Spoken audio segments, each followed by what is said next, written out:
పెళ్ళైనా పండగైనా వేడుక ఏదైనా పట్టు చీరల ప్రత్యేక వేదిక వారాహి సిల్క్స్. నమస్తే రమ్మగారు. నమస్తే జయ. రమ్మగారు, మనకి ఆంజనేయ స్వామి అనగానే సింధూరం గుర్తొస్తుంది. ఓన్లీ ఆయనకే ప్రత్యేకం. మనం ఆ కలర్ ఇంకెక్కడా చూడం. ఆంజనేయ స్వామికి సింధూరానికి ఉన్న సంబంధం ఏంటండి? కరెక్ట్గా నాకు మీ శారీ కలర్ ఇంచుమించుగా అదే అనిపిస్తుంది. సింధూరపు రంగు. ఈ గంధ సింధూరాన్ని స్వామికి, ఆంజనేయ స్వామికి సమర్పిస్తారు. చాలా ప్రత్యేకమైన సేవ. ఆయన దేవాలయాల్లో అది ఇస్తారు, అది పెట్టుకుంటాం, అది వదలదు. అవును, దేవాలయంలో ఓ పక్కన అద్దం పెడతారు, అద్దం దగ్గర అంతా అవే మరకలు కనపడుతుంటాయి, వేలు నుంచి వదిలిపెట్టదు.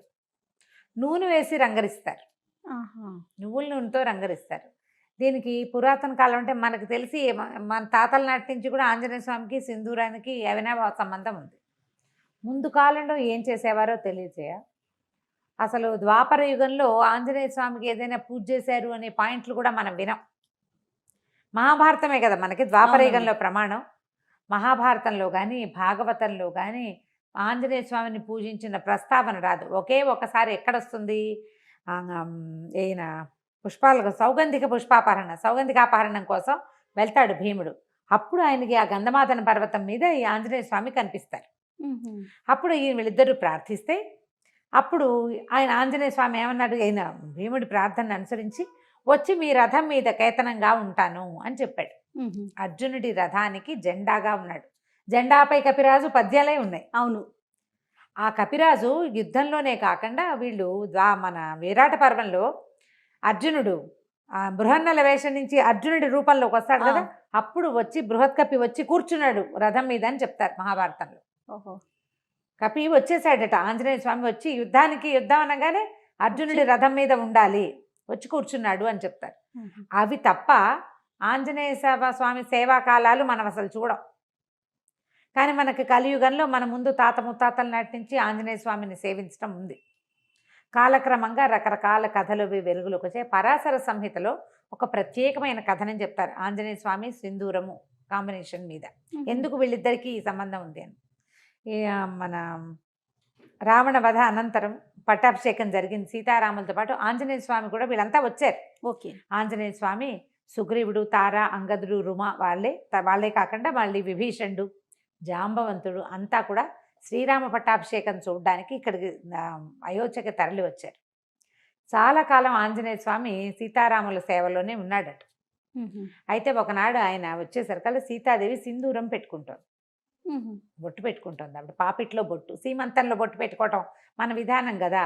అంటే ఇప్పుడు మనం రామాయణ కథ అంతా నార్త్ ఇండియా కథగా మనం చెప్పుకుంటాం.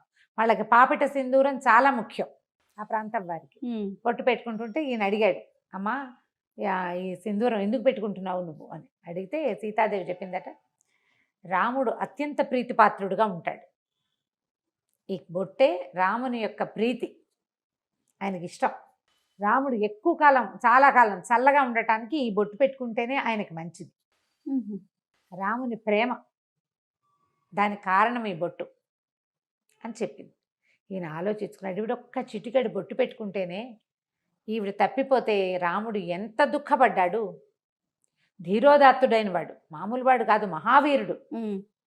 ప్రపంచంలో ఉన్న వీరులందరినీ తోసిరాజనగలిగిన వాడు.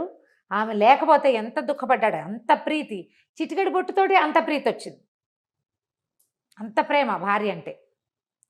అందుకని ఆ సింధూరాన్ని తను కూడా పెట్టుకోవాలనుకున్నట్ట ఆంజనేయ స్వామి. రాముని ప్రేమ దాన్ని గెలవటం, రాముడు ఎంతో కాలం చల్లగా ఉండటం కోసం రెండు చెప్పింది కదా. అవును, ఆయన ఎప్పటికీ గెలుపొందుతూనే ఉండాలి రాముడు అంటే, మనం కూడా పెట్టుకోవాలనుకున్నాడు. పెట్టుకోవాలనుకుని ఈయన ఏం చేశాడు, సరే అట్లా వెళ్ళి సింధూరాన్ని తెచ్చుకున్నాడు. ఈయనకి కపి కదా, ముఖమంతా వెంట్రుకలు ఉంటాయి. సీతాదేవి పెట్టుకున్నట్టుగానే పాపిటి పెట్టుకోవడానికి ప్రయత్నం చేశాడు, కుదరలా. ఇదంతా హెయిర్ ఉంటుంది, కుదరలేదు. సరే ఏమనుకున్నాడు, ఎట్లా రాలిపోతుంది ఇది, ఆవిడ పెట్టుకుంటే ఉందే, నేను పెట్టుకుంటే ఎందుకు లేదు, రాలకుండా ఉండాలంటే ఏం చేయాలని నువ్వుల నూనె కలిపాడట అందులో. కలిపిన తర్వాత ముఖం మీద పెట్టుకున్నాడు, నుదుటి మీద పెట్టుకున్నాక ఆయనకు అనిపించింది, ఒక్క చిటికెడు ధరిస్తేనే సీతాదేవి అంటే ఆయనకి పంచప్రాణాలు కదా, శరీరం అంతా ధరిస్తే రాముడికి ఇంకా ప్రీతిపాత్రుడిని అవుతాను నేను అనిపించింది. మొత్తం సింధూరాన్ని ఒళ్ళంతా అలదుకున్నాడు. ఆ స్వరూపంతో రాముడికి కనపడడానికి సభాస్థలికి వెళ్ళేసరికి అందరూ నవ్వారు చూసే వాళ్ళంతా. సభలో ఎంతమంది ఉన్నారు, అయోధ్యాపుర వాసులంతా ఉంటారు, ఇంకా సామంతులు వాళ్ళు వీళ్ళు చాలా మంది ఉన్నారు, ఈయన సంబంధించిన వాళ్ళు కూడా, ఆంజనేయుడికి సంబంధించిన జనం కూడా చాలా మంది ఉన్నారు. ఏమిటి వేషం హనుమ అని రాముల వారు అడిగితే అప్పుడు ఏం చెప్పాడంటే, చిటికేడు సింధూరం సీతాదేవి ధరిస్తేనే ఆమె నీకు అత్యంత ప్రీతిపాత్రాలైంది కదా, అందుకని నీ ప్రీతిని పొందడానికి నేను సింధూరం పట్టించుకున్నాను స్వామి అని చెప్పాడు. ఆ మాటకి చాలా సంతోషించాడట శ్రీరాముడు. ఎవరైతే ఆంజనేయుడికి సింధూరం పెడతాడో వాడు నాకు అత్యంత ప్రీతిపాత్రుడు. ఏ ఇంట్లో ఆంజనేయుడికి సింధూరాన్ని ఇస్తారో వాళ్ళ ఇంట్లో నేను ఉంటాను. రాముడు మనతోటి ఉంటే ఏమిటి తక్కువేమి మనకు, రాముడు ఒక్కడుండు వరకు అన్నారు త్యాగరాజు. ఆయన ఉంటే ఏమీ తక్కువ లేదు, అన్నీ ఉన్నట్టే, సర్వం ఉన్నట్టే, భగవంతుడు మనతోటి ఉండటం. దాంతో అప్పటి నుంచి ఆంజనేయ స్వామికి సింధూరం ఇవ్వటం ఒక పద్ధతిగా మారింది. ఆయనకి సింధూరం ఎక్కించటం అనేది ఒక సేవ ఉంటుంది. మంగళవారాలు కొన్ని దేవాలయాల్లో స్వామికి సింధూరం మొత్తం పట్టిస్తారు. ఏవైనా ఆర్థిక సమస్యల్లో ఉన్నవాళ్ళు ఒక తెలియని కారణాలతోటి ఇబ్బంది పడతారు. అంతా వ్యాపారం నడుస్తుంటుంది, ఏవో ఇబ్బందులు వస్తాయి, పిల్లలు పెళ్ళిళ్ళు కుదురుతాయి, ఏవో ప్రాబ్లమ్స్ వస్తాయి, అన్నీ బాగానే ఉంటుంది, ఏమిటో ఇబ్బంది, తెలియని కారణాలు ఉంటాయి వాటికి. అవి తీరటానికి సింధూరం ఎక్కించాలంటారు.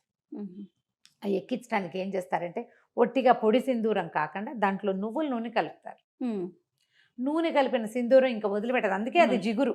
అవునవును, జిగురుగా ఉంటుంది కదా. అయితే ఈ గంధ సింధూరము, ఆ సింధూరపు దాన్ని తయారు చేసే రాళ్ల వల్ల ఈ నువ్వుల నూనె కలిపితే కొన్ని చోట్ల మోకాళ్ళ నొప్పులకి వాటికి వైద్యంగా కూడా నార్త్లో వాడతారట. దాన్ని ఎక్కువ కాలం వృద్ధాప్యం రాకుండా ఉంటుంది సింధూరం అలదుకుంటే అని చెప్తారు. కానీ శరీరం అంతా సింధూరం పట్టించుకొని మనం ఎక్కడ ఉంటాం, ఉండలేకపోతాం కదా. కనీసం సంవత్సరానికి ఒకసారైనా ఆంజనేయ స్వామికి ఈ సేవ జరిపిన వాళ్ళు అకాల మృత్యువు దరిచేరదు వాళ్ళని. ఏడాదికి ఒక్కసారి మనమే స్వయంగా అలంకరించగలిగితే మంచిది, అవకాశం ఉంటే. లేదా దేవాలయాల్లో ఈ సింధూరం ఎక్కించే సేవ కనుక చేయిస్తే ఇక మృత్యువు రాదని చెప్పం మనం. అకాల మృత్యు 50కి 30కి 40కి ఇంకా బాధ్యతలు ఉండగా అమ్మా నాన్న బతికుండగానే పిల్లలు మరణించడం, అలాంటివి 95 ఏళ్ళు అమ్మా నాన్నలు ఉంటే 70 కూడా రాని కుమారులు మరణించడం, 60లో కుమారులు 90లో అమ్మా నాన్న, పెద్దవాళ్ళిద్దరు ముదివగ్గులు వాళ్ళు బతికి జీవించే ఉంటారు పాపం. ఈ 60 ఏళ్ళు వచ్చిన వాళ్ళు యంగ్గా యాక్టివ్గా ఉన్న వాళ్ళు చిటుక్కుని వెళ్ళిపోతారు. ఈ కష్టం రాకుండా ఉంటుంది. ఆంజనేయుడికి సింధూర సేవ అంత మంచిది. వీళ్ళతోటి రాముడు ఉంటాడు.